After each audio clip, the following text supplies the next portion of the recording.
तो कहानी की शुरुआत होती है स्वर्णलोक की एक बहुत ही खूबसूरत सुनहरी सुबह से। सूरज तो चमक रहा था, लेकिन ना, हवा में एक अजीब सी, एक अनकही सी खामोशी थी। असल में कोई भी पिछली रात को भूल नहीं पाया था जब दुष्ट मंजुलिका ने अपनी काली शक्तियों का खौफनाक प्रदर्शन किया था। उसकी वो डरावनी हंसी, वो अब भी सबके दिलों में गूंज रही थी। और बस यहीं से हमारी कहानी का पहला हिस्सा शुरू होता है, जिसका नाम है एक खतरनाक जाल। अब यहाँ कहानी में आते हैं दो भाई बहन, और दोनों का स्वभाव एक दूसरे से बिल्कुल अलग। एक तरफ है बड़ी बहन अमृता, बहुत समझदार। वो खतरे को पहले ही भांप लेती है और अपने छोटे भाई प्रांजल को बार बार चेतावनी देती है कि देखो, मंजुलिका का अगला निशाना तुम हो सकते हो।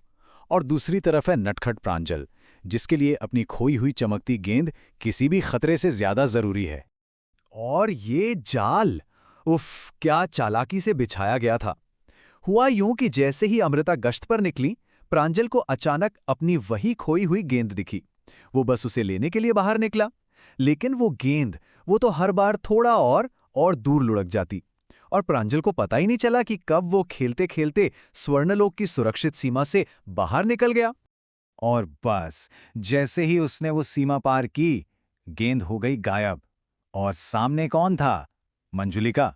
उसने तुरंत प्रांजल को पकड़ लिया और अपना असली मकसद बताया। वो बोली, स्वागत है प्रांजल, तुम मेरे जाल का सबसे जरूरी हिस्सा हो। तो प्रांजल अब मंजुलिका के कब्जे में है, और यहीं से कहानी का दूसरा दौर शुरू होता है, काले महल की ओर। उधर दूर स्वर्णलोक में अमृता के हाथ में जो जादुई कड़ा बंधा था, वो अचानक तेज लाल रोशनी से चमकने लगता है। और ये लाल रोशनी, ये सिर्फ एक ही बात का संकेत है कि कोई अपना बहुत बहुत बड़े खतरे में है। अमृता का दिल बैठ गया। वो भागकर प्रांजल के कमरे में गई, पर कमरा खाली था।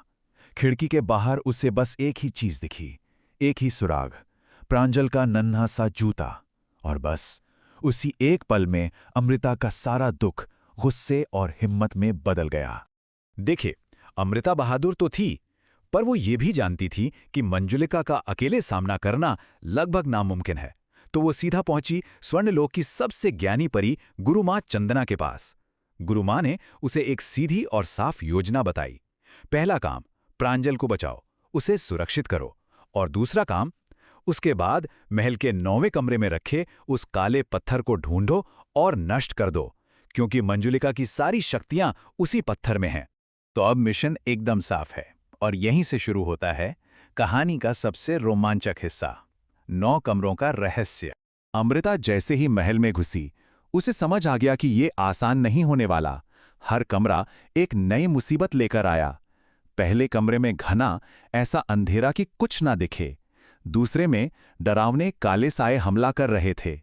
तीसरे में अजीब अजीब डरावनी आवाजें आ रही थी। मतलब जैसे जैसे वो आगे बढ़ रही थी, खतरा और भी बढ़ता जा रहा था। पर अमृता अपनी नीली चमकती तलवार से हर मुश्किल को पार करती हुई आगे बढ़ती रही। और फिर 7वां कमरा, वहां अमृता को प्रांजल दिख ही गया। बेचारा काले धागों में जकड़ा हुआ था।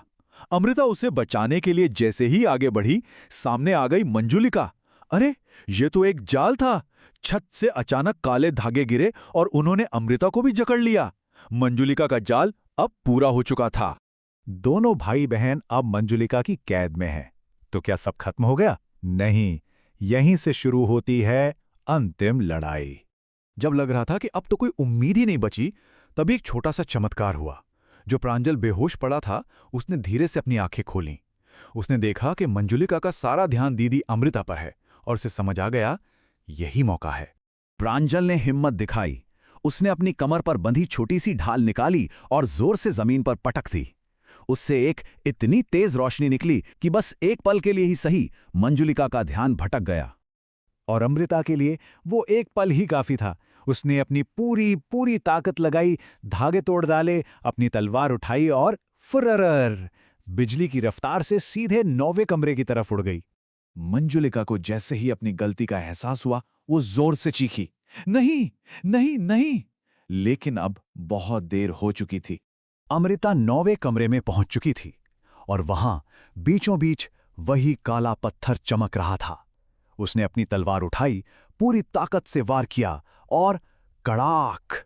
एक जोरदार आवाज के साथ वो काला पत्थर 2 टुकड़ों में टूटकर बिखर गया। तो लड़ाई जीत ली गई, मंजुलिका हार गई। पर क्या सच में ये कहानी का अंत है, या फिर ये किसी नई चीज की शुरुआत है? उस काले पत्थर के टूटते ही पूरा का पूरा महल जोर जोर से कांपने लगा और गिरने लगा। मंजुलिका की सारी शक्ति खत्म हो रही थी। अमृता ने एक पल भी बर्बाद नहीं किया।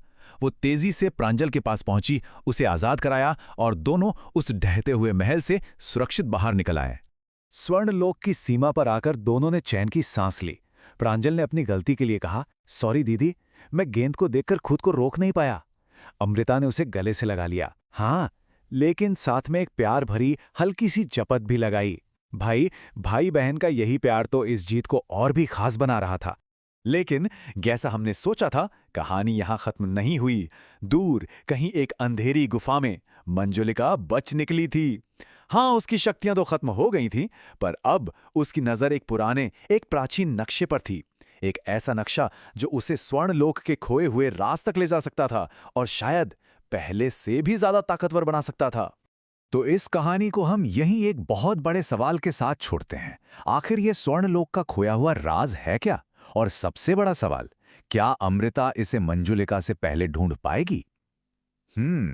इसका जवाब तो अब अगली कहानी में ही पता चलेगा।